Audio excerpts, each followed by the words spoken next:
We've just had a great meeting, a really good, very productive meeting. We have one thing in common. We want this city of ours that we love to do very well. I mean, he's got views that are a little out there, but who knows? I mean, we're going to see what works, or he's going to change. I feel very confident that he can do a very good job. I think he's going to be. I think he is going to surprise some conservative people, actually. Well, conservatives and Democrats alike were surprised after the chummy meeting between President Trump and incoming socialist New York City Mayor Zohran Mamdani at the White House. New York Post columnist Karol Markowicz, who fled Soviet communism as a child, joining us now to react. And Karol, it was really, you know, I didn't have the bromance on the bingo card, but it was a very interesting meeting insofar as President Trump really brought him in there and rallied around what's best for New Yorkers. What did you make of the meeting? I mean, look, some people are disappointed that President Trump took this warm tone with Mamdani, but he's the president, and he's not actually going to get into a screaming match in the Oval Office. People who expected that are just a little bit too online. And I don't have a problem with the president killing with kindness as long as the bromance doesn't continue into policy, because like the president, I was a lifelong New Yorker.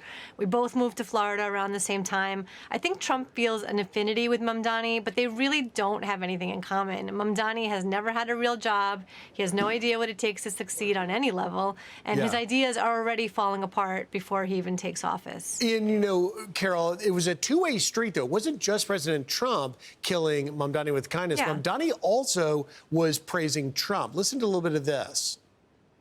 I think both President Trump and I, we are very clear about our positions and our views, and what I really appreciate about the president is that the meeting that we had focused not on places of disagreement, which there are many, and also focused on the shared purpose that we have in serving New Yorkers.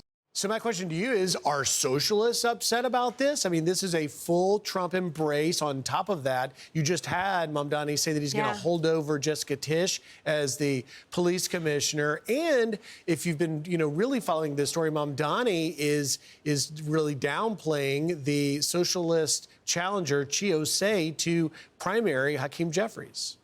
Mm-hmm.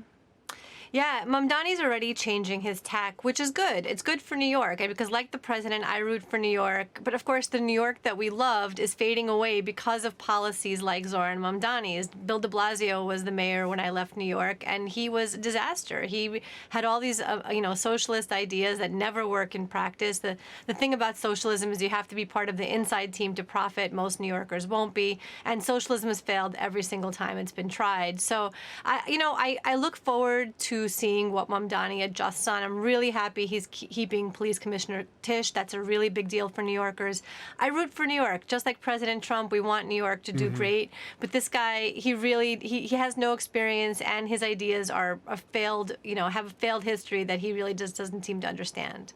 Now, let me ask you about this, Karol, because on the ideology front of socialism, the House voting on that resolution, passing it quite overwhelmingly to condemn socialism. You saw 86 Democrats cross the aisle to vote for it. That included Hakeem Jeffries, a lot of progressives like Ted Lieu, Yvette Clarke, Pete Aguilar, and others. You see them here. What's your take on that?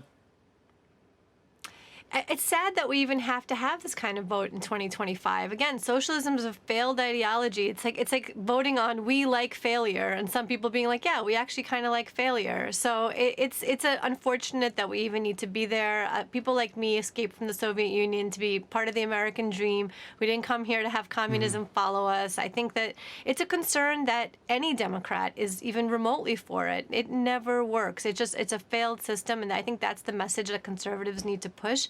That this is something that it sounds maybe good in your head, but it never works out in practice.